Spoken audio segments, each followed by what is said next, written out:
আগামী বছর প্রথমবারের মতো এশিয়ান কাপে খেলতে যাচ্ছে বাংলাদেশ নারী ফুটবল দল। স্বাগতিক অস্ট্রেলিয়ার সিডনিতে হয়ে গেল টুর্নামেন্টটির ড্র।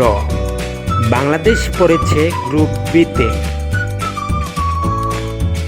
এই ভিডিওতে আমরা জানব প্রতিপক্ষ হিসেবে কাদের পেল বাংলাদেশ, কখন কোথায় খেলতে হবে বাংলাদেশকে, বিশ্বকাপের স্বপ্ন পূরণের জন্য কি করতে হবে বাংলাদেশকে।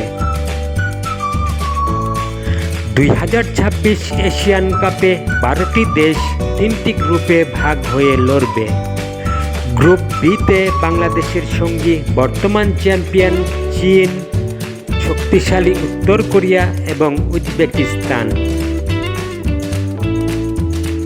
গ্রুপ এতে খেলবে স্বাগতিক অস্ট্রেলিয়া, দক্ষিণ কোরিয়া, ইরান এবং ফিলিপাইন।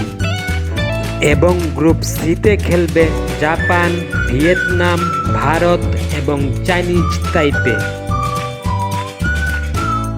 বাংলাদেশের প্রথম ম্যাচ বর্তমান চ্যাম্পিয়ন চীনের বিপক্ষে 3 মার্চ।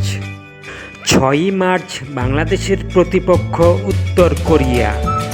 বাংলাদেশের শেষ ম্যাচ 9 মার্চ উজবেকিস্তানের বিপক্ষে।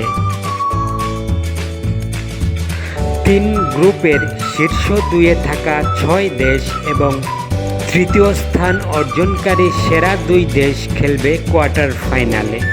অর্থাৎ অংশগ্রহণকারী 12 দেশের 8 দেশই খেলবে কোয়ার্টার ফাইনালে।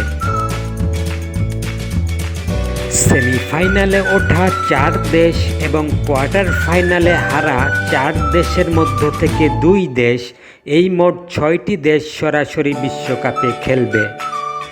বাকি 2 দেশ খেলবে বিশ্বকাপের প্লে অফে।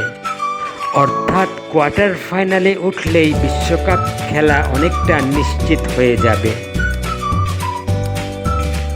গ্রুপে থাকা বাকি 3 দেশ বাংলাদেশের চেয়ে র্যাঙ্কিংয়ের দিক থেকে অনেক এগিয়ে, কিন্তু তারপরও বাছাই পর্বের 3 ম্যাচের 3 ম্যাচই জিতা বাংলাদেশ বিশ্বকাপে খেলার কঠিন স্বপ্ন দেখতেই পারে।